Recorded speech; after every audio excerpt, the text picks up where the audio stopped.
If you've watched enough of my videos on this channel, you'll notice that I've covered a few different places that snakes can be seen. From snakes in the hot deserts of Utah to the snakes in the Florida wetlands, I've tried to cover as many places as I can. However, a major region of the United States that many believe to be empty is one of the most biodiverse places I've ever been to. This is the Great Plains. And just because the habitat isn't pretty, doesn't mean the snakes aren't either. So join me as we explore all the incredible species that inhabit the Great Plains.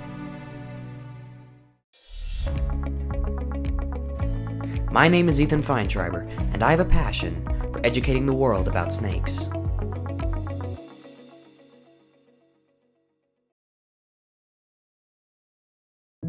My most popular video as of now is about the largest snake that inhabits my home state of Utah. Check this out.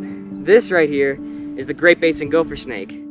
Just east in the state of Colorado, a close and even bigger relative can be found in the never-ending fields of grass, and it is the largest snake native to Colorado. This is the infamous bullsnake. Finding one is just about as easy as finding a gopher snake back home. And funnily enough, it took me until the morning I planned to drive home that I overheard someone else pointing out a large snake they couldn't identify. That's a bull, thank you. Huge target of mine was to see one of these. Here it is, the infamous bull snake. A lot of people are afraid of this snake because they're not always sure if it's this or a rattlesnake. This is a completely harmless snake. Technically, I would consider rattlesnakes pretty much harmless if you leave them alone. These, just like rattlesnakes, all they want to do is leave you alone. They're much more afraid of you than you are of them. We are way bigger than these snakes are. Just because this is a big snake doesn't mean it can eat me or it's gonna want to try to eat me. That's not what they do. That's not how they think. There's all sorts of rodents out here, and that's what these snakes like to go after. These snakes are rodent eaters for sure. And there's rodents galore here, especially around these wetlands.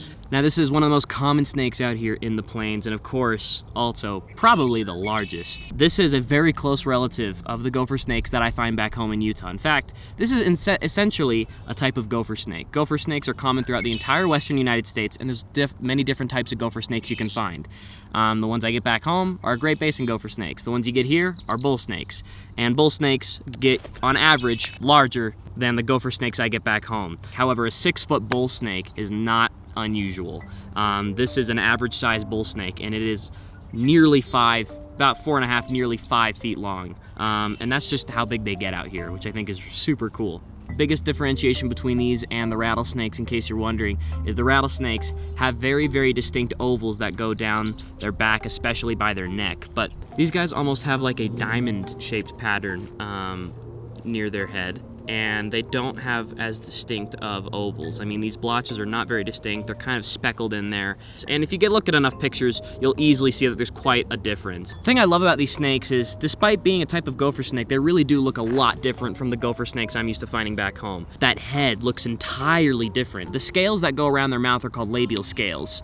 And there's a little stripe on each labial scale, which is not something you see on the gopher snakes back home. And lastly, do these snakes make good pets? And the answer is abso-freaking-lutely. This is actually one of the most common snakes you see at reptile expos that people sell as pets, and for good reason. They're great pets. And that's not to say you should find one of these in the wild and take it and keep it as a pet. Well, that's not what I'm recommending. I recommend you find one that is captive bred. It's much better for the snake and for you if you get one that has been bred to live a life in captivity and live life as a pet snake. And bull snakes are great for that.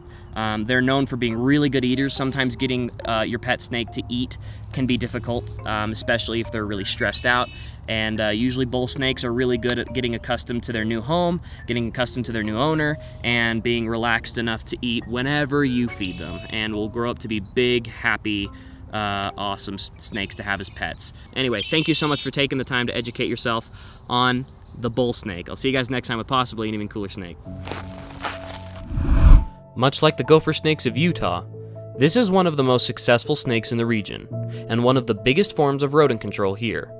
So despite their large size and intimidating defense display, they should never be underappreciated for their role in this ecosystem.